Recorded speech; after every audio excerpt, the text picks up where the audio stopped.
Welcome to ITI technical channel में मैं आप सभी लोगों का स्वागत करता हूं। आज मैं आप लोगों को ये जो जानकारी देने जा रहा हूं वह ITI में पढ़ा रहे अनुदेशकों के लिए हैं,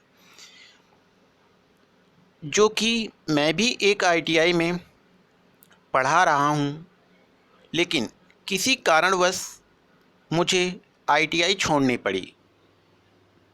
किस कारण से, आज मैं वह घटना आपको बताने जा रहा हूं। सबसे पहले हमें करना क्या है, हम जैसे जितने भी अनुदेशक प्राइवेट ITIs में अनुदेशक के पद पर कार्यरत हैं, उन सभी के लिए ये जानकारी काफ़ी इम्पोर्टेंट है। सबसे पहले जिस भी ITI में आप पढ़ाने जा रहे हैं, अगर आपको वहाँ पर सिलेक्शन ले लिया जाता है, अगर आपका सिलेक्शन हो जाता है, तो सबसे पहले हमें ITI से अपना ऑफ़र लेटर और अपॉइंटमेंट लेटर प्राप्त करना है। उसके बाद में NCVT पोर्टल और SCVT पोर्टल पर अपना नाम फीड करवाना है। नाम फीड करवाते ही आपका एक इंस्ट्रक्टर ID नंबर प्राप्त हो जाएगा, जो कि भारत सरकार की निगरानी में आ जाएगा, जिसे आप खुद भी चेक कर सकते हैं। अभी मैं आपको चेक करना भी बताऊंगा। ये सब चीज़ें इसलिए इम्पॉर्टेंट हैं क्योंकि मैक्सिमम लगभग 99% ITIs वाले इंस्ट्रक्टरों मतलब अनुदेशकों का डाटा NCVT पोर्टल पर नहीं फीड करती है। उसका रीज़न ये है कि वह जब मन करते हैं ITIs वालों का, वह अनुदेशक को निकाल देते हैं। कोई ना कोई एलिगेशन लगाकर, किसी ना किसी तरह का क्लेम लगाकर उसे अपने मन मुताबिक निकाल देते हैं। दूसरी चीज़ हमें ये करना है, हमें अपना डाटा चेक करना भी मालूम होना चाहिए कि हमें किस तरीके से चेक करना है कि हमारा डेटा NCVT पोर्टल पर चढ़ा हुआ है कि नहीं। अब हमें सबसे पहले क्या करना है, NCVT MIS के होम पेज पर आना है। वहाँ पर इंस्ट्रक्टर वाले ऑप्शन पर क्लिक करना है, फिर इंस्ट्रक्टर सर्च पर क्लिक करना है। इसके बाद में हमें इंस्ट्रक्टर स्टेट मतलब इंस्ट्रक्टर अनुदेशक जिस भी स्टेट से बिलोंग कर रहा है उसे यहाँ पे सिलेक्ट करना है। मान लिया मैंने यूपी सिलेक्ट किया, उत्तर प्रदेश।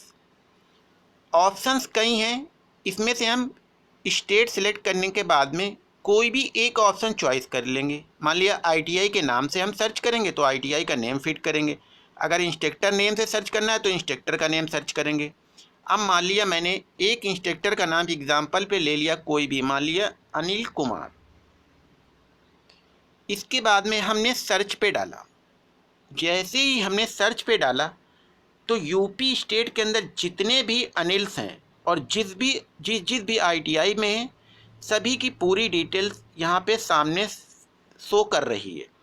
जैसे कि इंस्ट्रक्टर ID नंबर, यह इंस्ट्रक्टर ID नंबर पूरे सेंट्रल में एक ही बार अलॉट होता है और एक ही कैंडिडेट्स के नाम पर अलॉट होता है।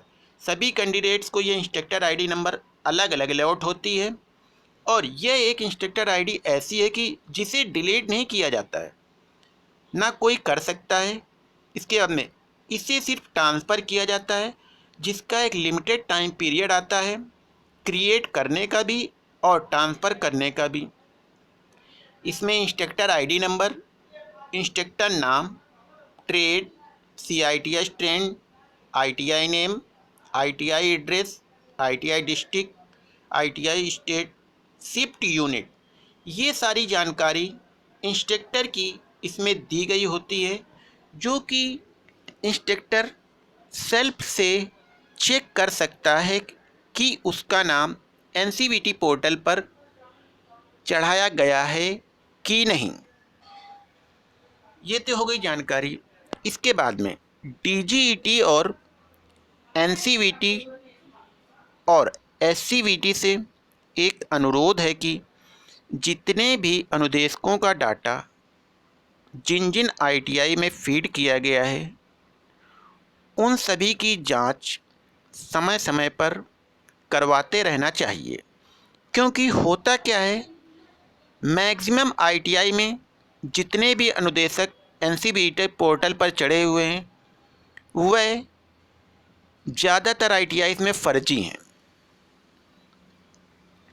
मान लिया किसी आईटीआई में अगर 20 इंस्ट्रक्टर पोर्टल पर चढ़े हुए हैं तो वहाँ पे 20 इंस्ट्रक्टर आपको कभी नहीं मिलेंगे। आप बिना बताए जांच करिए, जिसमें कि आपको सिर्फ मुश्किल से 30% अनुदेशक ही और इससे कम ही अनुदेशक वहाँ पर तैनात मिलेंगे। बाकी सभी अनुदेशकों का डाटा वहाँ पे फर्जी फीड किया जाता है। कारण यह है कि एनसीवीटी एससीवीटी कभी भी किसी भी आईटीआईज़ की जांच नहीं करती है। वह सिर्फ पूरे 5 साल में एक बार ही जांच करती है। इस कारण से ये सारी आईटीआईज़ अपने मन मुताबिक कार्य करती रहती हैं और इंस्ट्रक्टरों के साथ में अपनी मनमानी के मुताबिक जब मन चाहता है तब उसे रख लेते हैं और जब मन चाहता है उसे हटा देते हैं। ये सब चीज़ें मैं आपको इसलिए बता रहा हूँ कि यह घटनाएं मेरे साथ में प्रेजेंट में घट चुकी हैं। इसीलिए मैं बता रहा हूँ कि सभी अनुदेशक अपना डाटा एनसीवीटी पोर्टल पर ज़रूर चढ़वाएं, क्योंकि यही एक माध्यम है जिससे आप अपने आप को प्रूव कर सकते हैं कि मैंने इस आईटीआई में पढ़ाया हुआ है। इसी इंस्ट्रक्टर आईडी के नंबर के बल पर ही हम किसी को अपनी बात बता सकते हैं और वह सुनी भी जाएगी। और जिन भी कैंडिडेट्स के नेम किसी भी आईटीआई में चल रहे हैं, वे सभी कैंडिडेट्स वहाँ पर जाएं, अपनी बात रखें कि अगर उनका नाम आईटीआई में चलाया जा रहा है तो कोशिश करें कि वह वहाँ पे ज्वाइन भी करें। अगर नहीं ज्वाइन करते हैं तो आगे चल के उन लोगों के लिए ही काफ़ी प्रॉब्लम्स होगी। मुझे यही जानकारी देनी थी। जो भी अनुदेशक मेरे वीडियो को देख रहे हैं, ज़्यादा से ज़्यादा लोगों को शेयर करें, लाइक करें और सब्सक्राइब करें, जिससे कि जो भी अनुदेशक किसी भी आईटीआई में पढ़ा रहे हैं वे सबसे पहले अपना डेटा एनसीवीटी पोर्टल में चढ़ाने के लिए अपनी आईटीआई संस्था से ज़रूर बोलें। और डीजीईटी और एनसीवीटी एससीवीटी से विनम्र निवेदन है कि आईटीआईज़ की जांच कराई जाए। जितने भी अनुदेशकों का डाटा वहां पर चढ़ाया गया है पोर्टल पर, उनकी चेकिंग की जाए और अगर वे वहां पर न मिलें तो उनके खिलाफ कार्रवाई भी की जाए, क्योंकि आईटीआईज़ वाले अपनी ग्रेडिंग के लिए पूरे इंस्ट्रक्टरों को फीड तो कर देते हैं, इधर से उधर सारे स्टूडेंट्स का डाटा लेकर के चढ़ा देते हैं, लेकिन आईटीआई एनसीवीटी को कभी टाइम ही नहीं मिलता है कि वह जांच करे कि जितने अनुदेशकों का डाटा एनसीवीटी पोर्टल पर चढ़ा हुआ है वह सही है कि नहीं सही है। जबकि मैंने आपको बता दिया है 90% डाटा फर्जी फीड किया गया है। क्योंकि मैं जिस आईटीआई से बिलोंग करता हूँ, मैं वहाँ पर सेल्फ एम्प्लॉय पिछले 2 वर्षों से था, लेकिन तत्काल में कुछ ऐसे इश्यूज़ हुए कि मुझे आईटीआई छोड़नी पड़ी। उसका रीज़न भी मैं आपको बताऊंगा कि किस कारण से मैंने छोड़ा। अगर ये वीडियो आपको अच्छी लगी है तो ज़्यादा से ज़्यादा लोगों को शेयर करें, लाइक करें और कमेंट्स करें। Thanks for watch my video.